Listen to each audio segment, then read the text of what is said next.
A medical condition on your face can now end your military career, not misconduct.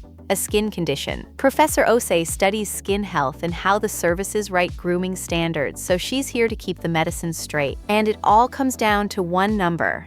A clock most sailors don't know is already running. Carry that number with you. This is Erica. In July, the Navy issued new guidance on shaving waivers, and it follows a Defense Department directive from last September that rolls back most facial hair accommodations across the force. Leo here, and the sharp edge is this. If a sailor still can't meet the shaving standard after a year of treatment, the guidance says they are deemed to have an unmanageable permanent condition and recommended for separation. Professor, separated for a skin condition. Help people understand this is real medicine, not an excuse. It is very real. The condition is Pseudofolliculitis barbae, what most people call razor bumps. For some skin, every shave drives the hair back into the skin and it inflames. It is not about discipline or effort, it is biology, and no amount of trying harder changes the follicle. So, Professor, this isn't someone dodging the razor. For the people this policy actually hits, no. And there's a second piece that surprised a lot of sailors. Even religious facial hair accommodations now have to be reapplied for under a stricter review. So there are really two questions here: what the condition is and what the clock does. Both matter, and the clock is the part that ends careers. That clock is the number I told you to carry. And once you see how it counts down, the whole policy comes into focus. One thing before the next part, and then we move right on. If any of this is clicking, tap that like, hit subscribe, and ring the bell for the next one. It takes a second, it costs nothing, and it helps more than you would think.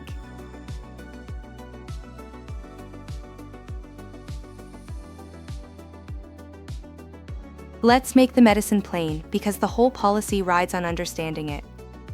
Pseudofolliculitis barbae, say it once, then just picture what it does. You shave tightly curled hair, the sharpened tip curves right back and grows into the skin, and the skin treats it like a splinter. Inflamed, bumpy, sometimes scarred. And here's the cruel part. The fix the razor is supposed to provide is the exact thing making it worse. Every shave restarts the injury.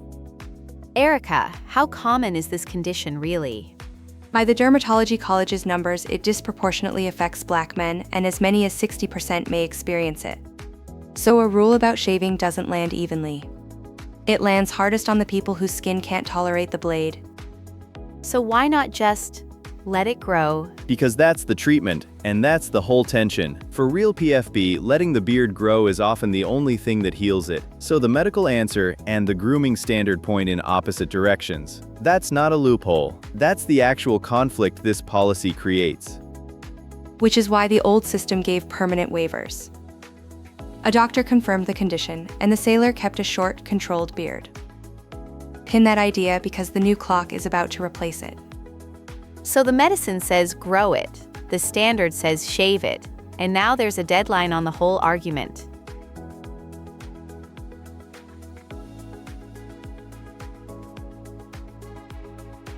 Professor Osei is back to run the clock. How does the 1 year actually work? Here's the whole mechanism in one breath. A commander can grant a temporary shaving waiver for up to 90 days. That waiver can be extended, but only up to 4 times. 90 days times 4 windows is 1 year. And the moment you reach that 1 year mark, still unable to meet the standard, the guidance stops treating it as temporary. You are deemed to have a permanent condition, and separation becomes the recommended path. So the waiver is not a shield anymore. It is a countdown, a treatment window with a hard end. But surely you can just keep renewing it past a year. You can't. The cap is 4 extensions, full stop. Then that's the trap. I stand corrected. And that's the 1 year clock, Leo. It's the number Tiffany told you to carry, and it reframes everything. The waiver used to be the destination. Now it's just the runway. The one thing I'd tell every sailor: the clock starts the day your first waiver is signed, not the day someone warns you about it. If you don't know your own date, you are already burning the window. Professor Osei, thank you. The clock starts on signature point is the one people miss. Track the date. That's the whole game.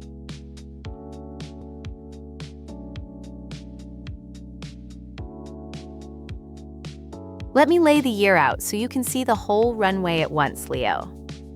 4 windows, 90 days each, and the last one ends at separation. Now the honest part, because there are 2 real sides here and both deserve a fair hearing. Steelman the standard first. It isn't only about looking sharp. A respirator or a gas mask has to seal against bare skin, and facial hair can break that seal. In a chemical environment, a bad seal is a real safety problem. Uniform grooming standards have a genuine readiness argument behind them. That's a fair case, and worth saying plainly. Now the other side, just as real. For a sailor whose skin genuinely can't take a blade, this is a career ended by biology, not by any failure of theirs.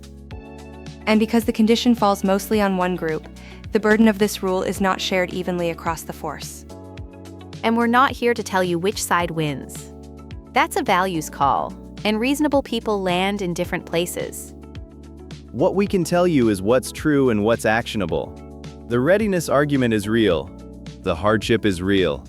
And the 1-year clock runs regardless of where you come down on either. So the useful move isn't to win the argument. It's to protect the sailor caught inside it. Which is exactly where we're headed.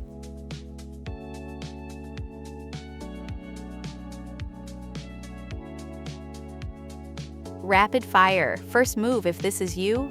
See a doctor and get it documented now. A real diagnosis on paper is your foundation. Second, Write down the signature date on your first waiver. That's day 1 of your year.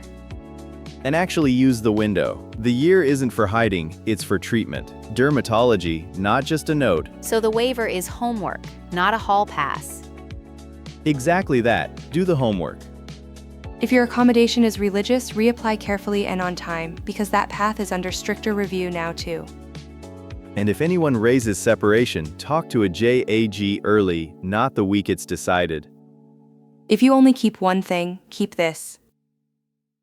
The waiver is a 1-year treatment clock. It starts on signature, and knowing your date is how you keep your career. If this laid the policy out straight for you, subscribing tells us to keep breaking these down the day they land fairly, both sides. Here's what I'll leave you with. When a real medical condition collides with a real safety standard, where should the line sit? Whatever your situation, know your date and protect your record. This is Tiffany. Thanks for watching.